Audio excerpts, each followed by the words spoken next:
Minha gente, antes de passar a palavra a Padre Alcivan, ele vai nos falar sobre a festa de Santana. Eu gostaria de explicar uma situação que aconteceu ontem no nosso estado, no Rio Grande do Norte. Ontem pela manhã, nós fomos surpreendidos com uma notícia na imprensa do RN, que o governo do estado tinha autorizado a abertura das igrejas e, ao mesmo tempo, as celebrações. Então nós não sabíamos, fomos surpreendidos por essa notícia e começamos a nos perguntar como era isso. E na parte da manhã tinha um decreto que dizia qualquer coisa, um texto que não estava muito claro para a gente. Então Dom Jaime, que é o arcebispo de Natal, nós somos 3 bispos aqui no Rio Grande do Norte, Natal, Mossoró e Caicó, convocou uma reunião para segunda-feira, porque ordinariamente já seria a época de uma reunião nossa. Então aproveitamos segunda-feira para a gente poder tratar desse assunto, como é que nós íamos nos posicionar diante desse, em princípio, dessa orientação do Estado. À tarde, logo no início da tarde, no Instagram do governo do RN, tinha já uma nota dizendo que não estavam autorizadas as celebrações. E aí a emenda ficou pior que o soneto. Se de manhã foi um tumulto, à tarde ficou um tumulto e meio, e 1000 interpretações, né? Então, para superar as dúvidas, eu tomei a decisão de ligar para a governadora, para ouvir da boca da governadora qual era a interpretação, se valia o que tinha saído de manhã ou se valia o que tinha saído à tarde. E eu ouvi então da governadora e ela pediu que eu transmitisse a vocês qual foi. Ela disse: olha, houve uma má interpretação. Estou citando as palavras da governadora. Ela disse: houve uma má interpretação. O que saiu hoje foi não é decreto, como é que chama? Não, me falta a palavra agora, escapou aqui. Ela disse: olha, o decreto de 1º de abril que restringe continua valendo. Hoje era apenas uma orientação como colocar isso em prática. Me faltou a palavrinha. É uma orientação, mas tem um termozinho jurídico. 1º de abril é um decreto. Ontem era uma portaria. E ela disse: entre uma portaria e um decreto há uma distinção. Um decreto é muito mais amplo.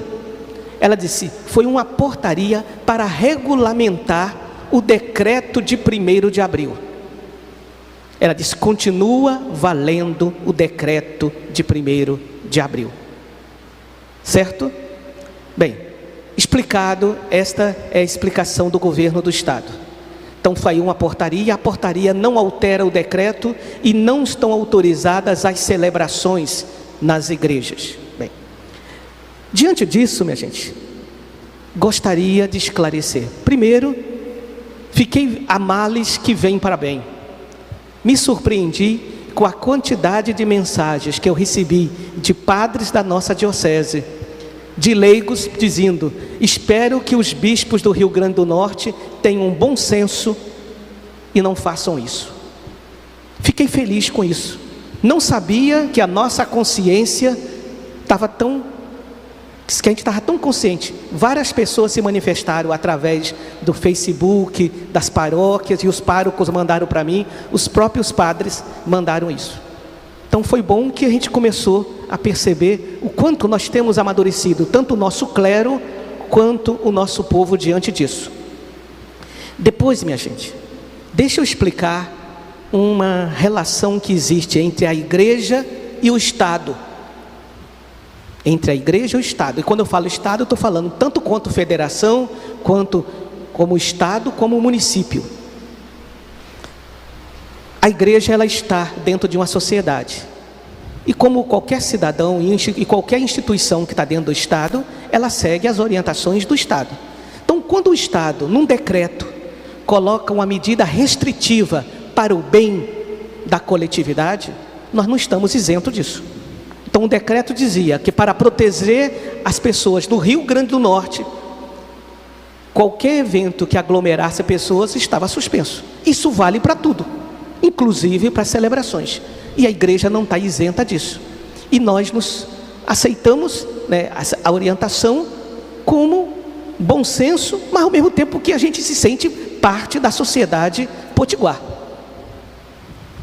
Por outro lado, uma hipótese, olha o que eu estou dizendo agora, é uma hipótese. Imagine se ontem, em vez de uma portaria, fosse um decreto autorizando. Nós não somos obrigados a seguir uma autorização. É diferente, entende? Quando a gente faz uma atitude que a gente pode prejudicar alguém, então, e vem uma determinação proibindo, nós temos que nos submeter. Uma autorização não, minha gente. Se você tem um prédio na sua casa e ele corre risco de cair, a Defesa Civil pode proibir o uso daquele prédio. Mas se o prédio está pronto, a Defesa Civil não pode te obrigar a habitar o prédio, porque é na via positiva. Isso é a liberdade. Mesmo que não foi, mesmo que ontem fosse um decreto autorizando, cabe à Igreja do Rio Grande do Norte, portanto cabe aos bispos do Rio Grande do Norte decidirem se as igrejas abririam ou não. Só para vocês verem, minha gente, o decreto de 1º de abril autoriza as igrejas abertas, e nós bispos não autorizamos as igrejas ficarem abertas como prevenção. Não sei se vocês não perceberam, o decreto autoriza a ficar aberto, não autoriza celebrações. Nós, por medida preventivas, ouvindo o bom senso da ciência, e fiquei feliz ouvindo o bom senso, nós achamos por bem não abrir. Porque muita gente imaginou, agora o governo falou, o bispo é obrigado a seguir. É diferente, minha gente. Uma coisa é uma proibição, quando uma atitude nossa pode prejudicar alguém. Outra coisa é uma autorização, e a autorização é geralmente pela via positiva. Eu posso executar ou não autorizar. Eu estou autorizado, mas posso fazer ou não. E fiquei muito feliz de saber que o povo do Seridó, que o clero do Seridó, pensa como o bispo pensa.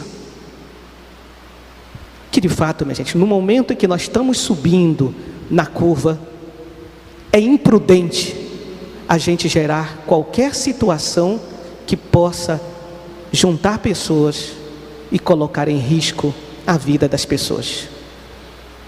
Como um pai, como um bom pai, como uma boa mãe diz para um filho que está doente: menino, fique em casa, fique em repouso.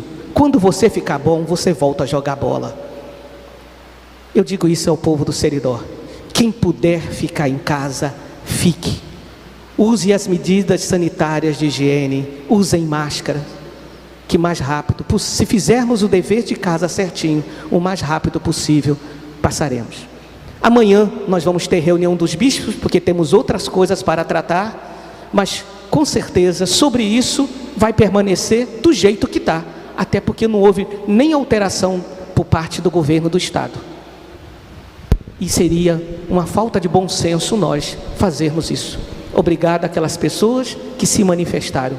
Fiquei feliz em saber que a nossa consciência de cidadania, de bom senso, de senso de responsabilidade com a vida, a nossa capacidade de ouvir a ciência tem crescido. Porque Deus, minha gente, não fala somente pela boca do padre, não. Também fala pela boca de qualquer pessoa de bom senso. E um cientista de bom senso, ele é instrumento de Deus.